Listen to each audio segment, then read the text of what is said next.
O programa Saber Direito desta semana é com o professor Clever Vasconcelos. O curso é sobre direito eleitoral.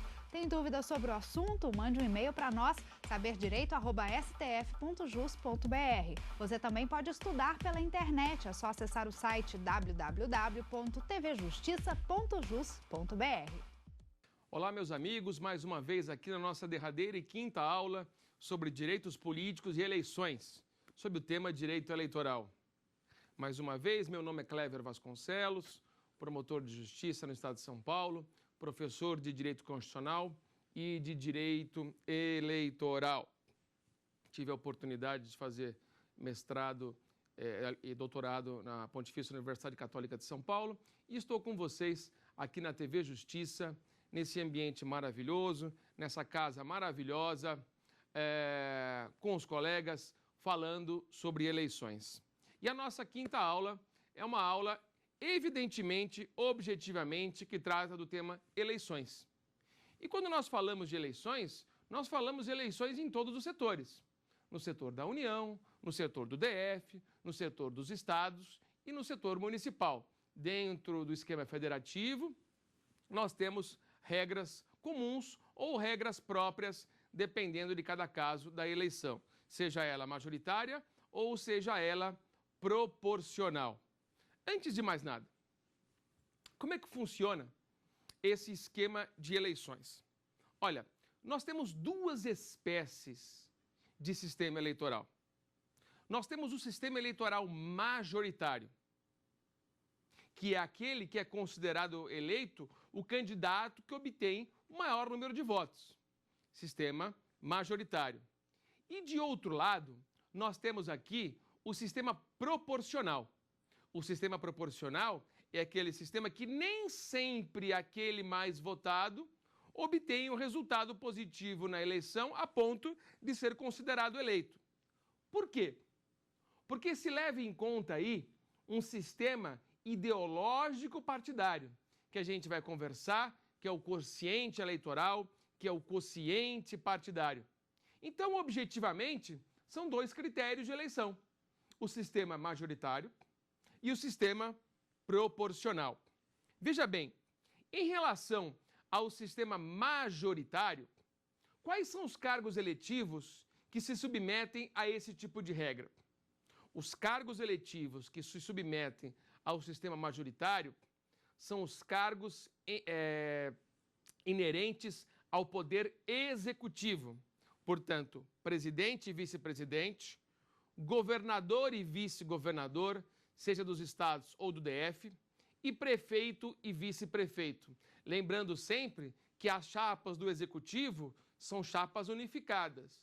Não existe aquele sistema de eleição separada de vice e presidente, como era no início da década de 60. Não é? E também para o Senado Federal.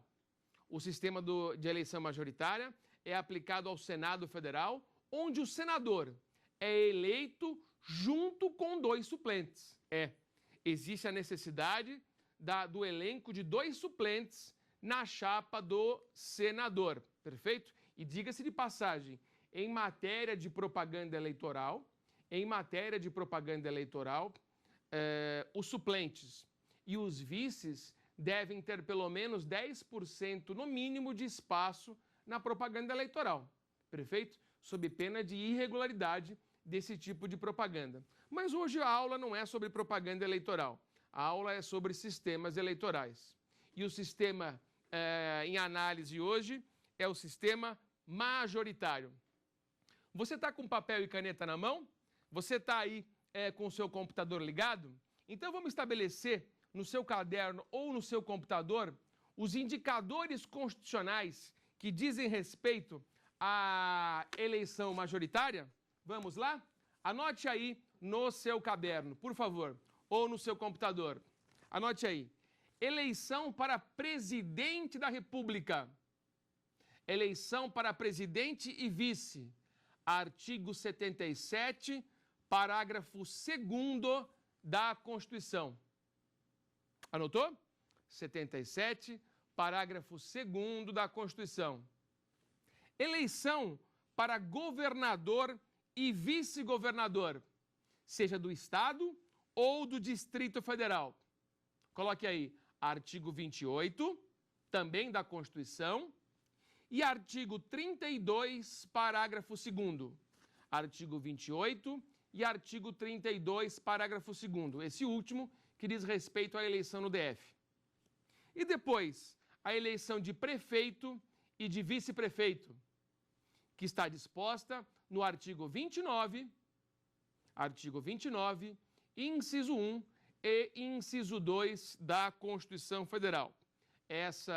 Essas, portanto, são as hipóteses constitucionais das eleições majoritárias. Agora, veja bem, o sistema majoritário, ele se divide em dois. Como assim se divide em dois, Clever?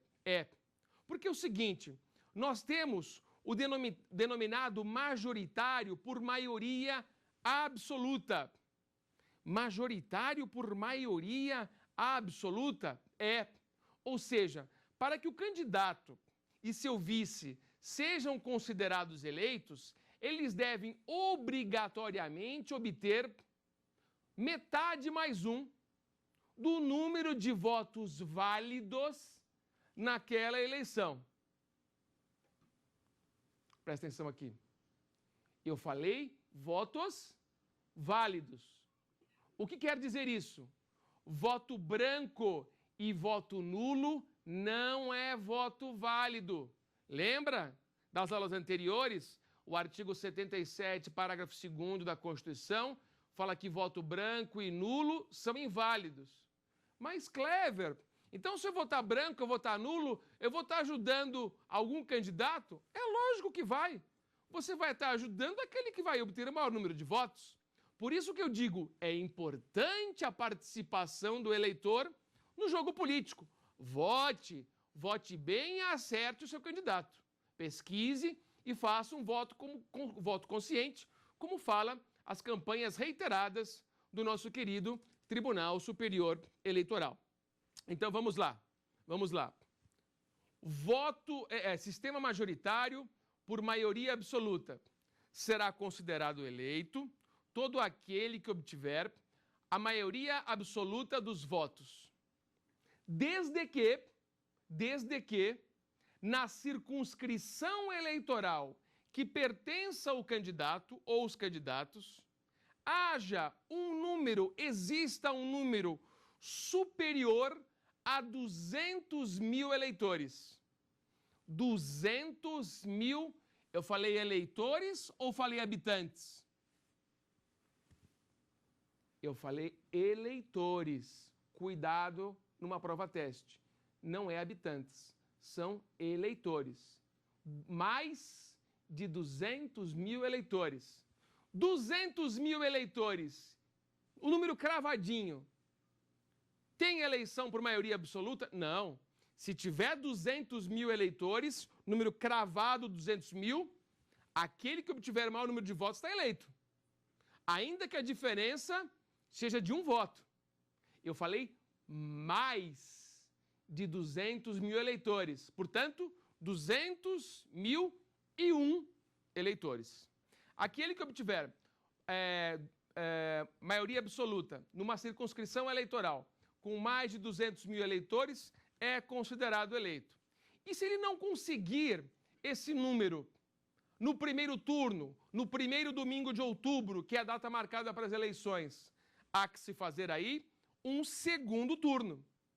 Um segundo turno com os dois candidatos mais bem votados naquela eleição. Um segundo turno com os dois candidatos mais bem votados naquela eleição. Agora, suponha o seguinte, no segundo lugar, haja o empate entre dois candidatos nessa eleição majoritária, onde ninguém conseguiu atingir a maioria absoluta. E aí a eleição não é resolvida em um único turno só. Quem nós vamos chamar? Aquele mais idoso, o mais velho. Portanto, é o parágrafo 5º do artigo 77. Chama-se ao segundo turno o candidato mais idoso, o mais velho. Ah, professor Clever, e se os dois tiverem a mesma idade? Pô, não complica a minha vida. Não complica a minha vida porque a Constituição não dá a resposta. Perfeito? Né? A gente tem que levar em conta aqui o que está escrito no parágrafo 5º. Mas, né, a gente até pode chamar a legislação infraconstitucional, mas isso quem vai interpretar é o Supremo, né? Na possibilidade daquele que tem maior número de filhos, quem sabe a legislação infraconstitucional dê a resposta nisso. Mas vamos ficar na simplicidade. Portanto, restará o mais idoso. Ótimo. E aí nós teremos o segundo turno. Perfeito, perfeito. Olha, se antes da realização do segundo turno, nós temos lá o primeiro colocado e o segundo colocado. Se antes da realização do segundo turno, um dos candidatos morrerem, e aí? Quem vai ficar para disputar o segundo turno? Óbvio, o terceiro colocado. Havendo morte, havendo desistência ou havendo algum impedimento legal do segundo colocado ou mesmo do primeiro colocado, chamar-se-á para o segundo turno o remanescente que ficou em terceiro lugar. Eu falo isso entre o primeiro e o segundo turno. O primeiro turno no primeiro domingo de outubro e o segundo turno no último domingo de outubro de uma eleição. E aí nós temos a eleição, ótimo, sem problema nenhum.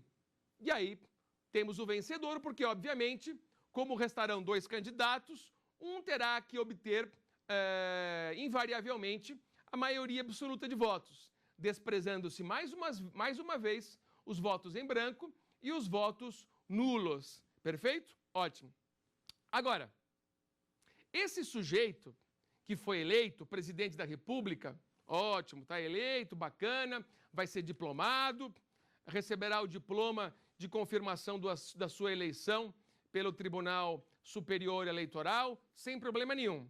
Chega no dia da posse. No dia da posse, e qual o dia da posse? 1º de janeiro. 1º de janeiro, não se fala em horário. E aí, ele não vai tomar posse. Se ele não vai tomar posse, o que acontece? A regra é a do artigo 78, parágrafo único da Constituição, que diz: se decorrido 10 dias da data fixada para a posse, o presidente ou seu vice, salvo motivo de força maior, não tiver assumido o cargo, esse será declarado vago. Então, nós temos aqui duas hipóteses. Nós temos a hipótese da dupla vacância ou da vacância individual. Havendo dupla vacância, ou seja, se no prazo de 10 dias e sem qualquer justificativa o presidente e o vice não assumirem, nós teremos que fazer uma nova eleição. Uma nova eleição. Agora, se só o presidente tomar posse e o vice não tomar posse no prazo de 10 dias e nem justificar o motivo de força maior, nós teremos a vacância una, ou seja, o presidente assume a presidência e fica sem vice. E fica sem vice. E fica sem vice para sempre? Fica sem vice durante os 4 anos. E se for ao contrário, Clever? Se o presidente não comparecer e só comparecer o vice toma posse, e se espera o prazo de 10 dias para o titular tomar a posse ou justificar a impossibilidade de fazê-lo. Se ele não fizer isso, nós teremos a vacância una e aí o vice-presidente passa a ser presidente da República. Sem problema nenhum, nós não teremos mais vice. Perfeito? Agora, se ocorrer a dupla vacância, nós teremos eleições no prazo de 90 dias, eleições diretas feitas pelo povo. Perfeito? Feita pelos eleitores. Ótimo.